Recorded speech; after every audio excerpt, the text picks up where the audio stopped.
Il aura fallu 2 dernières heures de négociations entre Angela Merkel et Nicolas Sarkozy jeudi pour trouver un accord.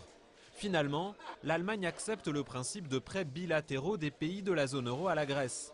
Des prêts qui ne seront accordés qu'en dernier recours, seulement si Athènes, qui doit rembourser 54 milliards d'euros avant décembre, n'arrive plus à emprunter sur les marchés. Après la levée du veto allemand, l'accord a été validé par les 27. On espère que ça rassure aussi tous les détenteurs de titres grecs que la zone euro ne laisserait jamais tomber la Grèce.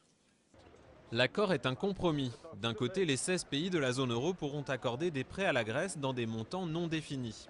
En échange, l'Allemagne a obtenu que le FMI puisse également prêter une intervention extérieure que Nicolas Sarkozy refusait jusqu'à présent. À ce détail près, le président français interprète ce sauvetage comme un pas de plus vers la coordination économique de l'Europe. Le Conseil européen doit devenir un véritable gouvernement économique de l'Europe. Cette idée maintes fois défendue par la France devient aujourd'hui une réalité.